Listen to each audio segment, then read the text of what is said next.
Pushing your range of motion to try to increase your range of motion is actually making you less mobile. On this week's episode of the Exercise is Health podcast, we're explaining why that is and what you can do instead. We're going to cue our introduction and we're going to dive right into this conversation.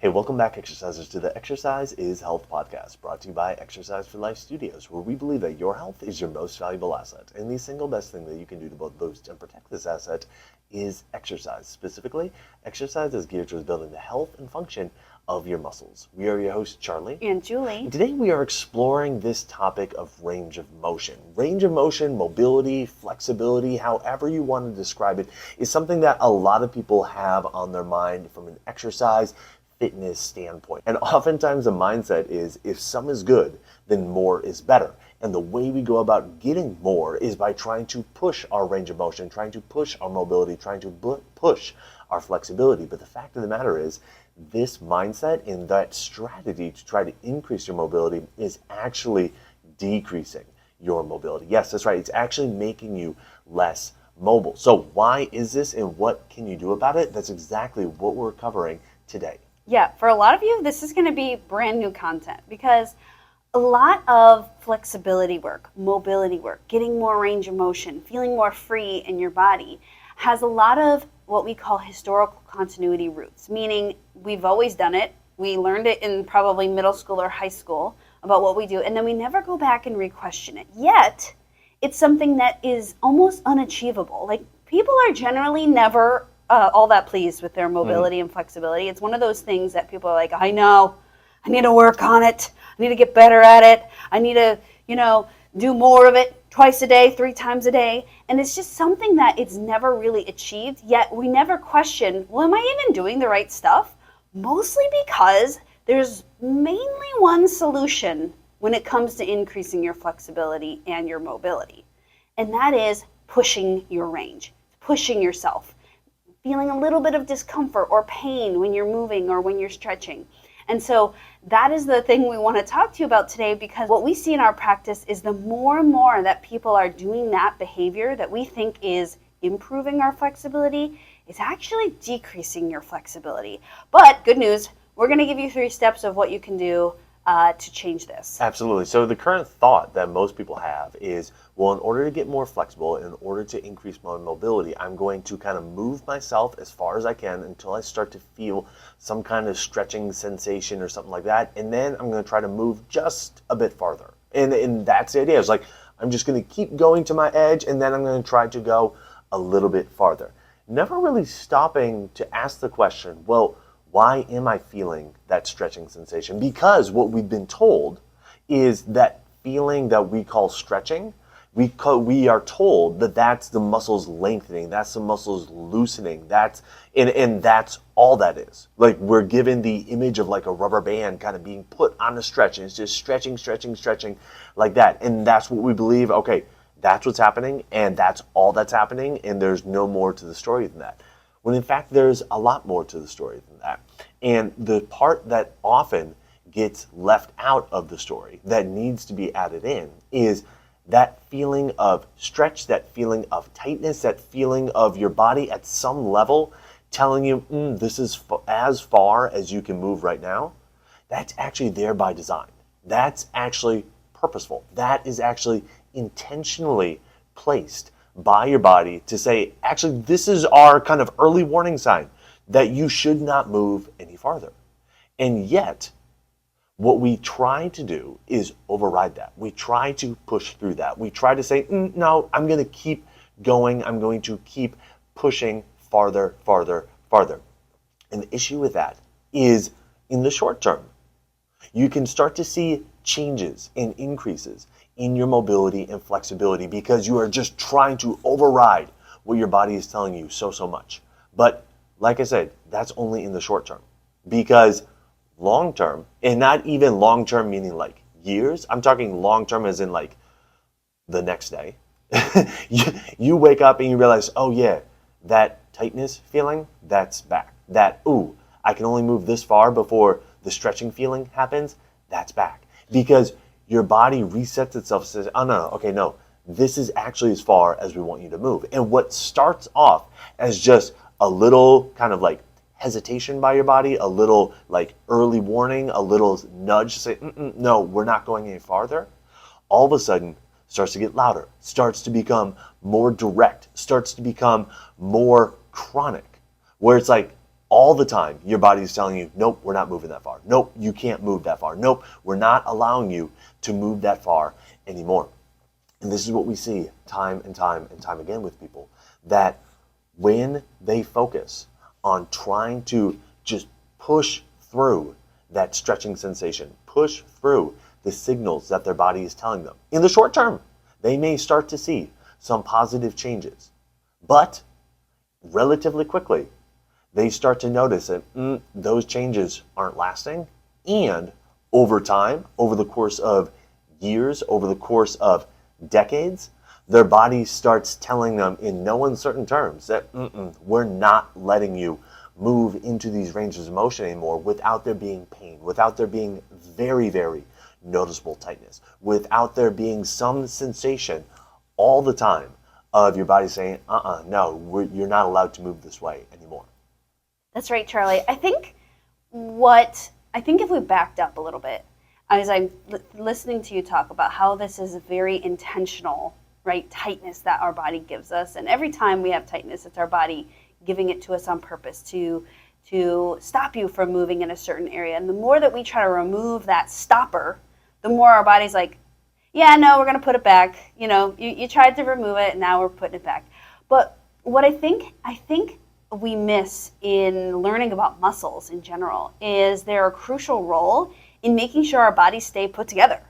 Like, if our muscles didn't have tension, or sometimes when tension feels painful or uncomfortable, we call it tightness, we would be like a sack of bones inside of like our body. What's so funny is our kids have like this funny book where without like structure and tension, it's like this like sunken down like someone like melting into mud, but in their skin, right? Because the thing that keeps our joints together, the thing that keeps us moving is tension in our muscles. It's almost like a tent, like a really well-constructed tent. Like if you've gone to a wedding recently or a circus, you want to see that really tight tension. That's what keeps it really structurally sound, is that there's a lot of pulling, but it's all appropriate pulling, right? And so whenever our body is sensing something, whether it's in our joints or in our muscles or whatever it is, in our immune system that it needs to protect you from, then it's going to start limiting motion more. It's never going to be like, hey, let me just throw all the motion at you, because again,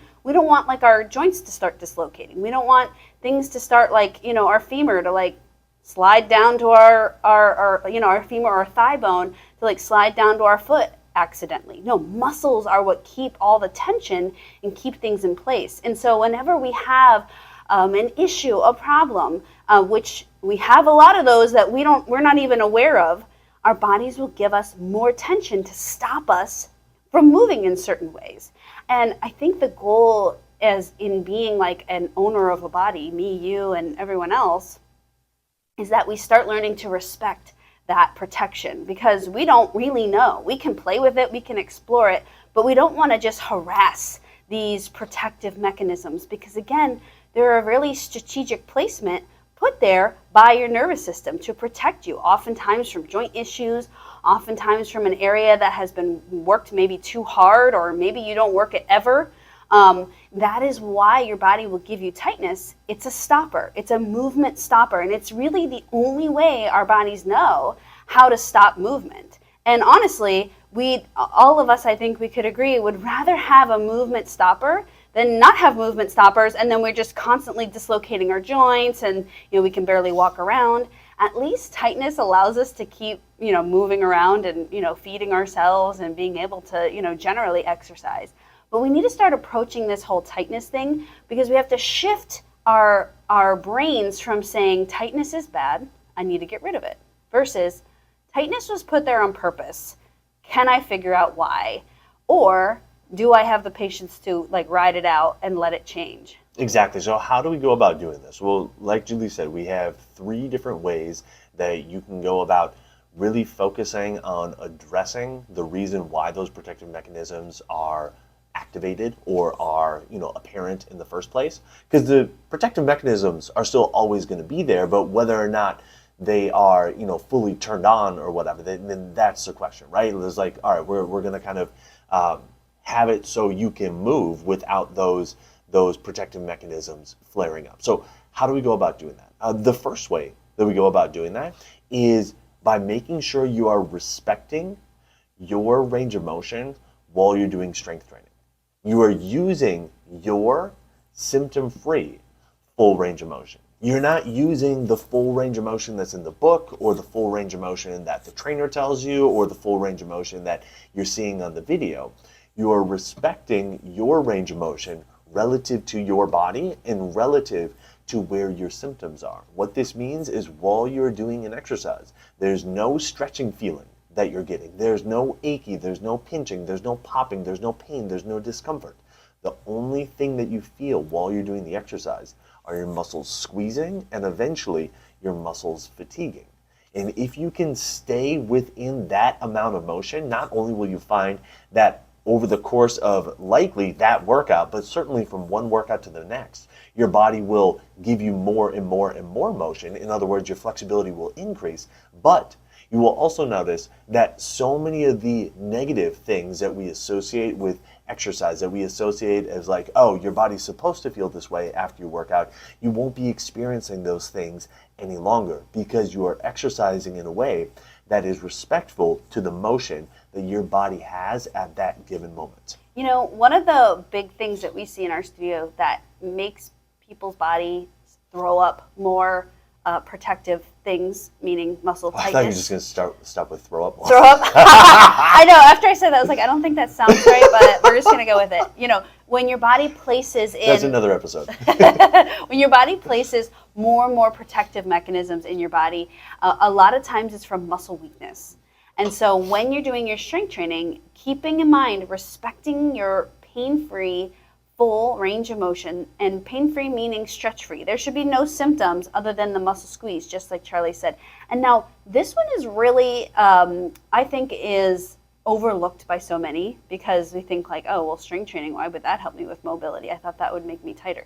So strength training is really interesting for two things. When you strength train with your full pain-free, symptom-free range of motion, stretch-free range of motion, all that, there's two awesome things that happen. Number one, if you currently walk around and you think like, oh, I've got tight muscles everywhere. Those people that are like, oh, I'm just always tight.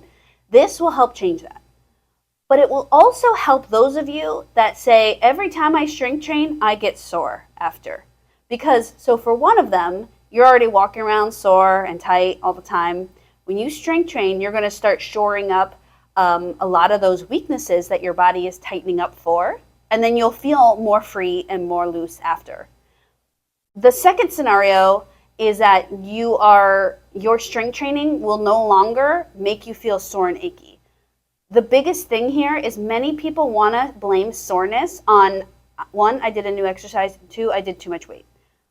90% of the reason why people get sore after they exercise is because they use too much range of motion. Mm-hmm. Because we've labeled strength training with going to the stretchy feeling, that pulling feeling at the ends of your range of motion, and including some type of discomfort because a little bit is good. It is so integrated like in our society that we regularly violate our range of motion when we strength train, and that is what's leading us to soreness. So for both people that walk around sore or that always get sore after they exercise, or sore or tight, same idea. Make sure you are doing Exercise for Life principle number 1, which is using your full pain-free, symptom-free, stretch-free, no other sensations other than muscles squeezing range of motion. Absolutely. This really is key. Okay, so that's number 1, is you can improve your range of motion and decrease the kind of response of these protective mechanisms, or how much you're feeling these protective mechanisms from a tightness perspective through your strength training. Number 2 is through what we call reverse stretching. Reverse stretching is doing a stretch type exercise, but instead of focusing on that stretching sensation and trying to lean into or increase that stretching sensation, instead, what you're focusing on is the muscle squeeze on the opposite side of your body. So for example, if you are to do like a hamstring stretch where your legs are straight out in front of you, you are seated, and you're going to reach forward towards your toes, okay? Oftentimes, that's a stretch that people will do to try to, stretch out their hamstrings, their glutes, their low back.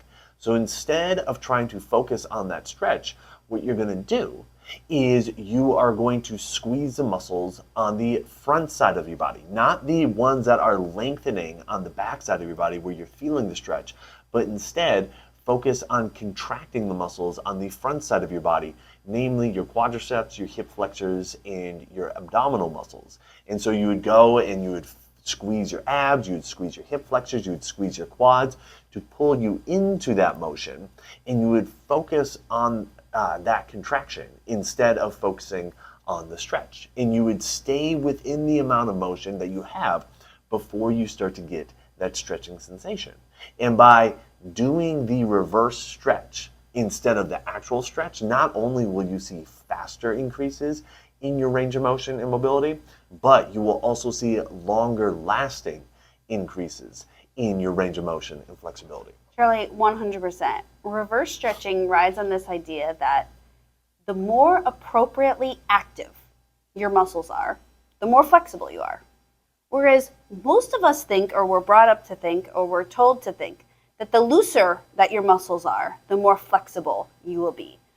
Looseness actually can, if your muscles are actually loose, that's when you're actually risking like dislocation of joints. So when you feel like you're loose, you're really not loose. You've probably like shut some muscles down. And that's why like in an hour or the next day, you have more tightness come back because your body's like, hold on a second, let us recover and place some more protection in there.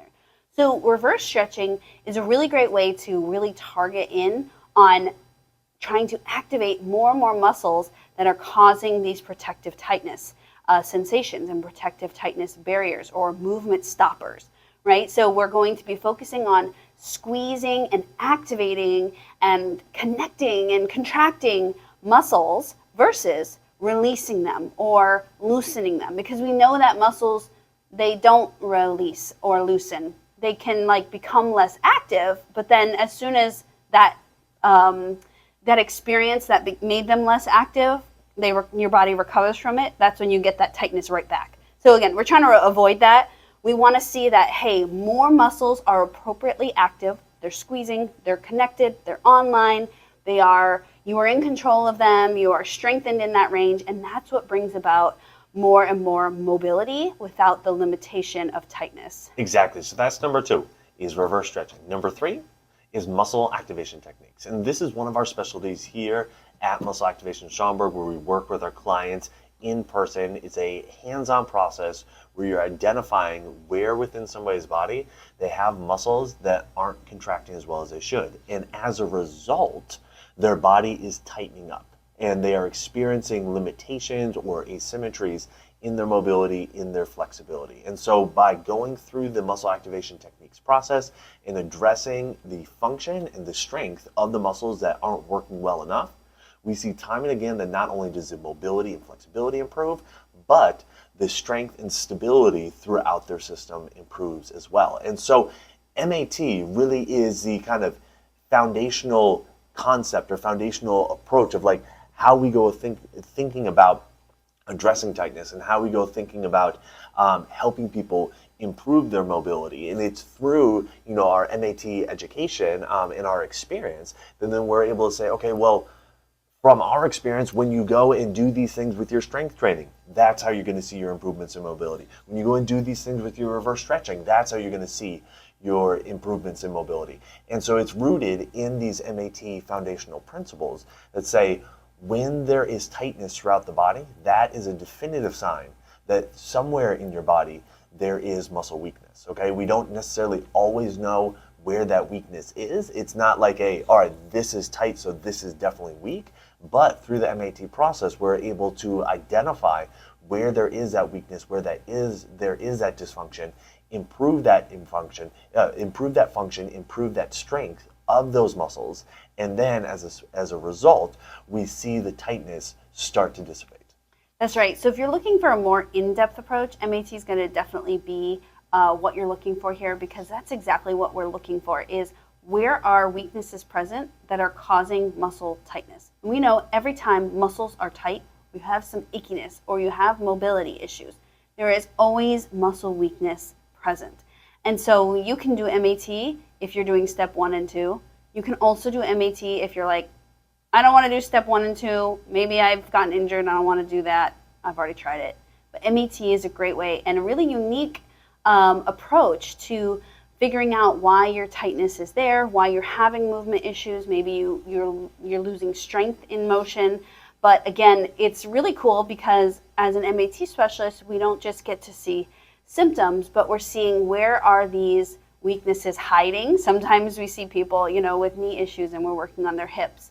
And they're like, whoa, I've been working on my knees this whole time because I thought my knees hurt or my knees were tight, so that's what I've been working on. And then we start seeing those bigger changes. Because there's a more in-depth look, we can see a bigger picture of what might be going on in your body. Absolutely. So if you're finding that when you are trying to increase your mobility, you're actually not becoming more mobile. If you're finding that you are trying to increase your flexibility or reduce tightness in the same areas of your body day after day after day, you're just not seeing the improvements that you're wanting to improve, it may very well be because instead of trying to negotiate with your body or trying to reduce the protective mechanisms that are within your body, you are trying to override those protective mechanisms, which can create a very short-term change that is extremely transient, and so then it gets put back in place, and you're noticing quickly that whatever kind of sensation relief was created doesn't last all that long. So if that is a boat that you're in, remember, you can go and start to address that with your strength training by utilizing your symptom-free full range of motion. It's exactly what we teach you to do within every workout in the Exercise for Life membership. You can also do that through reverse stretching. Okay, reverse stretching is a way of not only increasing your mobility, but also increasing your strength simultaneously by working with your body instead of trying to override those protective mechanisms. Again, the reverse stretching is something we teach you to do within the Exercise for Life membership. You can also do it through muscle activation techniques, which is one of our specialties here at Muscle Activation Schaumburg. So to get started with the Exercise for Life membership, to get 30 days for free and get access to all the programs and workouts within there that can help teach you how to do this within your strength training, as well as teach you how to do the reverse stretching, all you have to do is go to www.exerciseforlifestudios.com. And if you'd like to get on a schedule for muscle activation techniques, you're in the Chicagoland area and you're interested in coming into our studio to get your body assessed and get those underactive muscles addressed, all you have to do is go to www.matschaumburg.com. There's a big green button that says Get Started. You can click that. You can see our availability and you can schedule yourself online for your initial consultation and assessment. So who do you know that needs to hear this episode? Who do you know that is interested in increasing their mobility, but everything they're doing really isn't helping them all that much, despite them trying to time and again get more motion with the stretching and with leaning into those stretching sensations and everything like that? Share this episode with them so they can understand 3 alternative approaches that can help them increase their mobility in ways that work with their body instead of trying to override the protective mechanisms that their body is intentionally putting in place. And while you're online, head on over to Apple Podcasts, Spotify, or wherever you listen to us and leave us a rating and review. Not only does it help people find our podcast when they're looking for information on exercise, it also helps them find our podcast when they're looking for information on health. So if you found value in this conversation today, let us know by leaving us a 5-star rating and review. Well, thanks so much for tuning in. We always appreciate it. Have a fantastic week, and we'll talk with you all next week. This podcast is for information purposes only. The statements and views on this podcast are not medical advice. This podcast, including Julie and Charlie Gates, disclaim responsibility for any possible adverse effects from the use of information contained herein. Opinions of guests are their own, and this podcast does not endorse or accept responsibility for statements made by guests. This podcast does not make any representations or warranties about guest qualifications or credibility. This podcast may contain paid endorsements or advertisements for products or services. Individuals on this podcast may have a direct or indirect financial interest in products or services referred to herein. If you think you have a medical issue, consult a licensed physician.